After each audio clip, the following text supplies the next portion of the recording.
것 같아요. 올해도 하나님의 은혜였습니다. 시작.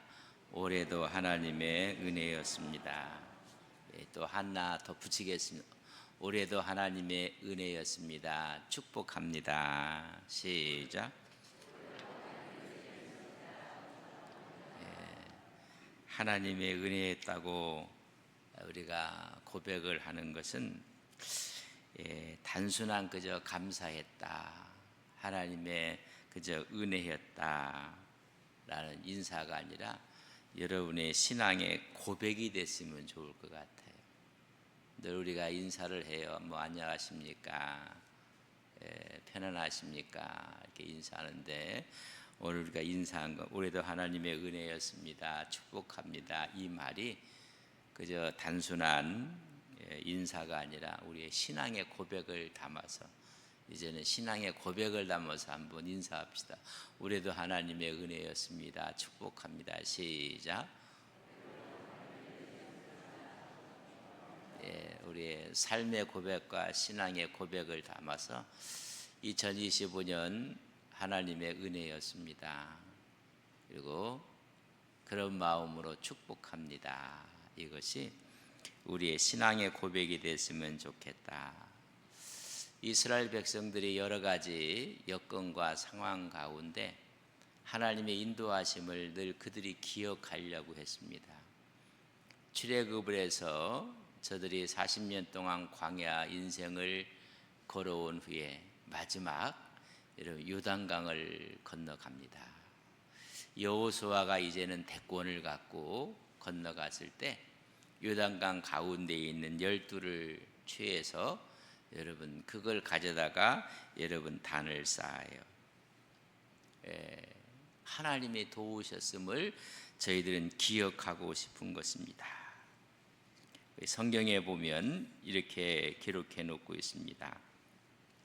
여호수아 4장 21절에 보면 이스라엘 자손들에게 말하여 이르되 후일에 너희의 자손들이 그들의 아버지에게 묻기를 이 돌들은 무슨 뜻이냐 하거든. 이 12 돌을 그들이 쌓아놓았거든요. 그래서 길갈에 세웠던 이 돌들이 무슨 뜻이냐 묻거든. 우리 4장 22절 여호수아 같이 읽겠습니다. 시작. 너희는 4장 22절 같이 있습니다. 시작. 너희는 너희의 자손들에게 알게 하여 이르기를 이스라엘아 마른 땅을 밟고 이 요단을 건넜음이니라. 알게 하여 이스라엘이 마른 땅을 밟고 이 요단을 건넜다는 것을 좀 알게 했으면 좋겠다. 하나님의 은혜입니다. 하나님의 축복이었습니다. 그래서 늘 돌을 갖다 쌓아놓고 있는 모습을 봅니다. 2025년을 우리가 다 달려오면서 뭔가 하나님 우리 앞에 딱 기념비처럼 하나님의 은혜였습니다. 특별히 블레셋과 전투가 벌어졌을 때 사무엘이 미스바에 모이라. 그 미스바에 모이는 전쟁을 준비하기 위해서 모인 것이 아니라 기도의 광장이었습니다. 그래서 대부분 신학교를 가든지 하면 미스바 광장이다 이렇게 이제 이름을 많이 붙여요. 이런 미스바 광장은 군중 집회를 하는 광장이 아니에요. 거기는 기도하기 위해서 모이는 자리, 기도의 광장. 잘못 오해를 하면 뭐 데모를 하고 시위를 하고 자기들의 의견을 표출하고 그런 광장이 아니에요. 하나님의 도움을 구하는 기도의 광장입니다. 그래서 그 미스바로 모이라. 그래서 이런 그 전쟁을 승리한 것을 기념하기 위해서 오늘 본문에 있는 말씀입니다. 사무엘상 7장 12절에 보면 사무엘이 돌을 취하여 미스바와 센 사이에 세워 이르되 여호와께서 여기까지 우리를 도우셨다 하고 그 이름을 에벤 에셀이라 하니라. 도움의 돌, 여기까지 도우셨다는 늘 세우게 되는 것입니다. 오늘 한 해도 하나님의 이 에베네셀의 돌을 여러분 심령 가운데, 여러분 가정 가운데, 우리 교회 가운데 우뚝 세우시는 믿음의 종들이 되시기를 주님의 이름으로 간절히 축복합니다. 여기서 여기까지 도우셨다는 것은 모든 것을 말하는 것입니다. 전쟁, 두려움, 공포 가운데 있었던 일이지만은 우리의 모든 것들, 여러분 1년 동안 어떤 사건들이 있었습니까? 또 어떤 아픔과 눈물들은 없었습니까? 여러분 감사할 일들은 없었습니까? 하나님이 여기까지 우리를 도우셨다는 것입니다. 근데 중요한 것은 자기들이 버틴 것이 아니에요. 자기들이 승리한 것이 아니라 하나님의 붙드심이었다는 것입니다. 여러분 한번 생각해 보세요. 내가 똑똑해서, 내가 잘나서, 내가 잘 모든 것들을 관리했기 때문에 아니에요. 하나님이 붙잡아 주지 아니했으면 여러분 그렇지 않습니다. 우리 생명을 붙잡아 줬고 다 붙잡아 주신 것입니다. 우리가 너무나 잘 알고 있는 시, 누가 썼는지는 몰라요. 모래 위에 발자국이라는 시. 내 발자국 주님의 발자국, 내 발자국 주님의 발자국, 그렇게 걸어가요. 우리는 주와 함께 동행하는 하나님의 종들인 것을 우리는 믿습니다. 그렇게 걸어가는데 자기에게 어려움이 왔어요. 환난이 왔어요. 공고가 왔어요. 너무 힘들었어요. 정말 우리말로 하면 죽을 만큼 힘들었던 때가 있었어요. 그때 너무나 고통스럽게 그걸 견디고 그런 광야길을 걸어왔어요. 그리고 그것이 다 끝난 후에 주님이, 내가 걸어가는 길 옆에 주님의 발자국이 또 보이는 거예요. 그러나 뒤돌아봤더니 주님이 걸어왔던 발자국이, 내가 어려웠을 때는 주님 발자국이 안 보여, 없어요. 내 발자국밖에 없어요. 그리고 내가 이 모든 고통을 다 겪고 아픔을 겪고 나서는 옆에 주님 발자국이 또 있는 거예요. 그래서 아니 이럴 수가 있을까? 그 시의 내용이 그러네요. 내가 편안할 때는 주님이 내 옆에 걸어가셨는데, 같이 동행했는데, 내가 어렵고 힘들고 정말로 괴롭고 견디기 어려웠을 때는 주님 어디 가셨습니까? 왜 내 발자국밖에 없었습니까? 주님이 하시는 말씀이, 네 가정 어렵고 힘들고 무너져 내릴 때 내가 네 자리에 가서 너를 업고 내가 걸어왔단다. 네가 걸어갔던 그 발자국은 네 발자국이 아니라 내가 너를 업고 걸어왔던 내 발자국이란다. 이런 우리가 어렵고 힘들 때 내가 걷는 것 같지만은, 내가 버티는 것 같지만은 주님이 나를 업고 그 어려운 길을 능히 이기게 해주시는 하나님의 은총을 우리는 믿습니다. 하나님이 업어오신 거예요. 그걸 우리는 출애굽기를 통해서 이스라엘 백성들이 그런 고백을 해요. 출애굽기 19장 4절에 보면, 내가 애굽 사람에게 이렇게 행하였음과 내가 어떻게 독수리 날개로 너희를 업어 내게로 인도하였음을 너희가 보았느니라.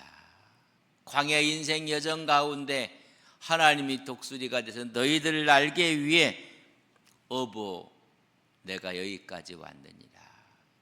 내가 하고 내가 버틴 줄 알고 내가 한 줄 알았더니 하나님이 그렇게 하셨다는 것입니다. 우리의 환난 가운데 신명기에는 신명기 32장 11절에 보면, 마치 독수리가 자기의 보금자리를 어지럽게 하며 자기의 새끼 위에 너풀거리며 그의 날개로 펴서 새끼를 받으며 그의 날개 위에 그것을 없는 것 같이 내가 너희를 그렇게 업어왔느니라.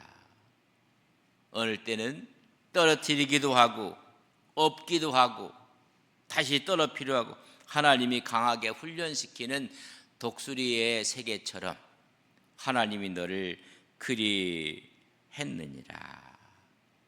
그러니까 많은 분들이 그래요. 내가 버틴 겁니다. 내가 힘을 다해서 이겨낸 것입니다. 아니에요. 하나님 우리를 업고 안고 왔다는 사실을 고백하는 것입니다. 에베네셀의 고백은 바로 그런 고백입니다. 여러분, 전투를 위해서 모인 것이 아니라 우리는 기도의 광장으로 모여서 할 때 하나님이 저들의 진영을 어지럽게 해서 하나님이 이기게 하신 것입니다.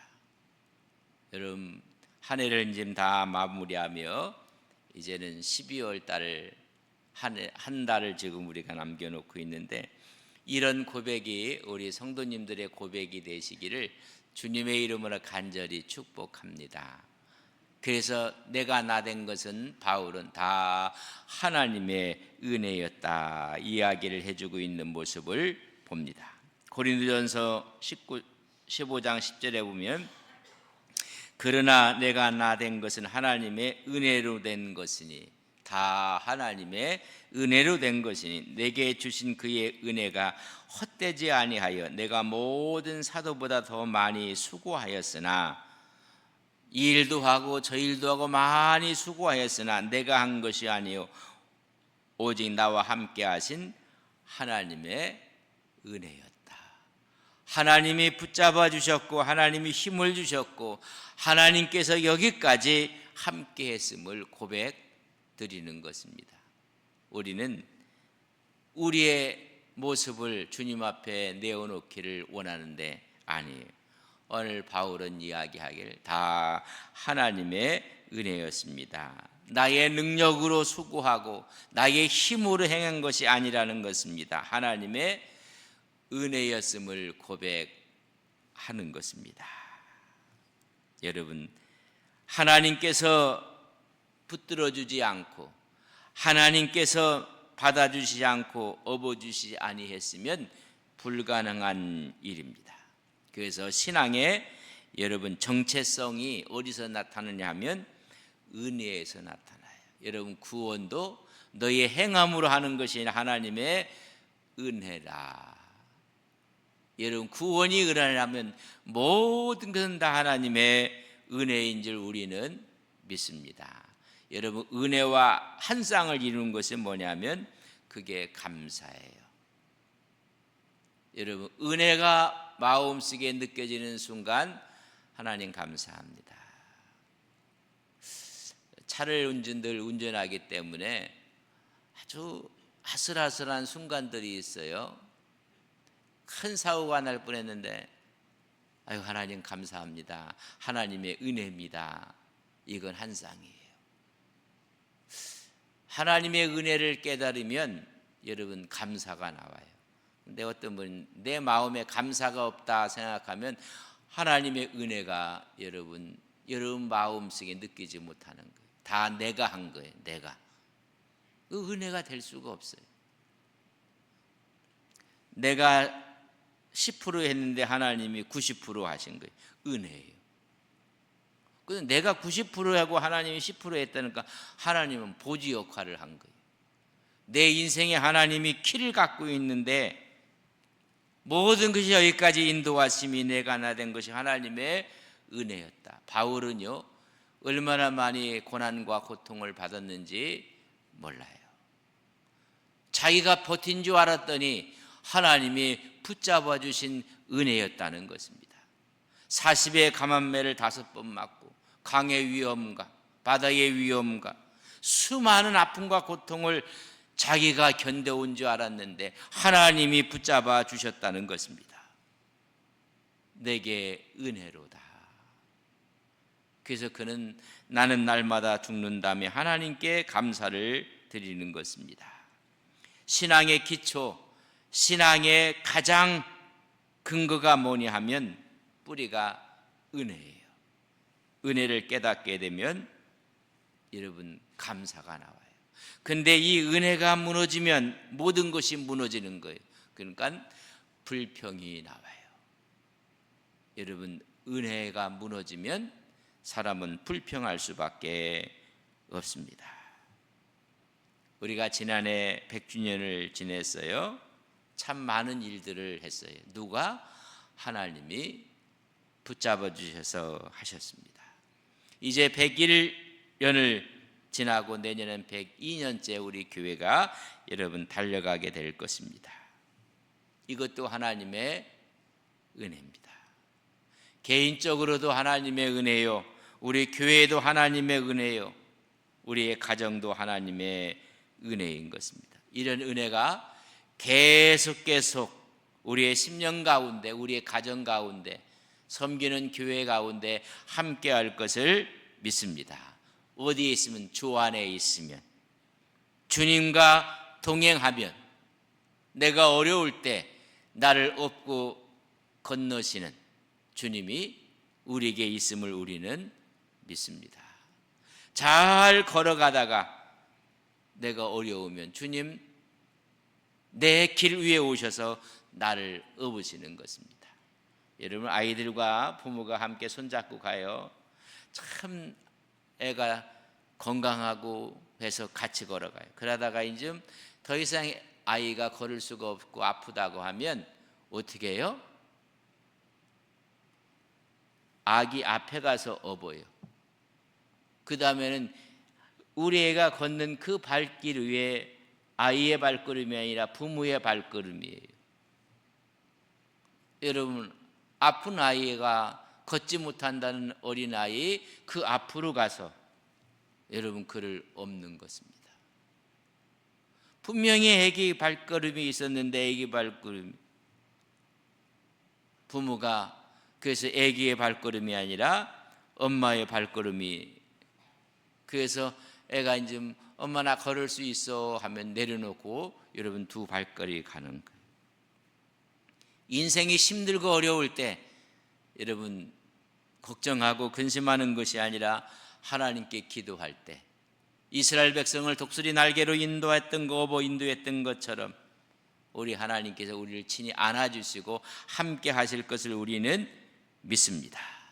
아무리 세상이 어려워도 파도가 쳐도 주님 배 안에 있으면 안전한 것입니다. 하나님께서 함께 하신다는 사실입니다. 어느 분이 그런 이야기를 해요. 이렇게 보고, 아이고 집사님 작년보다 더 건강해지셨습니다. 작년보다 더 젊어지셨습니다. 이것이 논리적으로 맞을까요? 틀릴까요? 대답을 안 하실 줄 제가 알아서 제가 답까지 갖고 왔습니다. 어찌 더 젊어지겠습니까? 어찌 더 건강해질 수가 있겠습니까? 근데 이 말의 속뜻을 여러분 아셔야 돼요. 작년보다 집사님 훨씬 좋아지셨습니다. 건강해지셨습니다. 지난해보다 더 좋아 보입니다. 좋아 보일 리는 없어요. 외모가 좋아진 것이 아니라 그 사람의 삶의 태도가 좋아졌다는 이야기. 여러분, 아무리 나이를 먹어도 삶의 태도가 더 좋아지는 것입니다. 그래서 작년보다 훨씬 더 삶의 태도가 더 좋아졌다는 것입니다. 하나님을 섬기는 그의 방법이 더 밝아지고 하나님의 은혜가 있다는 이야기입니다. 그래서 우리의 그런 인사를 할 수 있는 사람도 영안이 열린 사람이 그런 인사를 하는 것입니다. 지난해까지는 어렵고 힘들면 짜증냈는데 하나님의 은혜를 받고 나니 하나님 이 또한 감사합니다. 이 또한 지나갈 것입니다. 이 또한 하나님이 주신 연륜입니다. 하나님 작년보다 훨씬 더 건강해지셨습니다. 여러분, 오늘 제가 여러분에게 이런 인사, 10년 전보다 훨씬 젊어지셨습니다. 에이구 목사님 거짓말도. 뭐가 더 좋아진 거예요? 10년보다 신앙의 태도가, 삶의 태도가, 하나님을 대하는 신앙이 더 좋아졌다는, 그리고 우리 마음속에 하나님이 주신 은혜와 축복이 있음을 깨닫게 되는 것입니다. 하나님이 여기까지 인도하셨고 여기까지 도우셨고 모든 것이 하나님의 은혜입니다. 나에 다 된 것이 하나님의 은혜라는 고백이 우리 모두의 고백이 되시고 시편에 있는 이야기를 함께 교독하면서 오늘 말씀을 마치려고 합니다. 시편 121편. 여러분, 하나님에서 도우심의 은혜를 구하는 그런 성경의 말씀입니다. 성전을 올라가면서 어려움과 근심 걱정이 있을 때마다 그들은 이렇게 노래하며 성전에 올라가며 하나님이 지키신다는 것입니다. 하나님께서 여기까지 인도하시고 하나님께서 졸지도 아니하시고 주무시지도 아니하시고 도운다는 이야기, 제가 1절 읽고 여러분이 2절 읽고 제가 3절 읽고 4절 읽고 이렇게 교독하겠습니다. 내가 산을 향하여 눈을 들리라. 나의 도움이 어디서 올꼬? 여호와께서 너를 실족하지 아니하게 하시며 너를 지키시는 이가 졸지 아니하시리로다.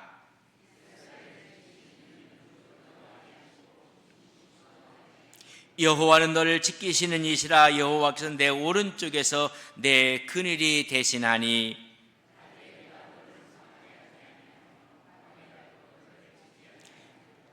여호와께서 너를 지켜 모든 환난을 면하게 하시며 또 내 영혼을 지키시리로다.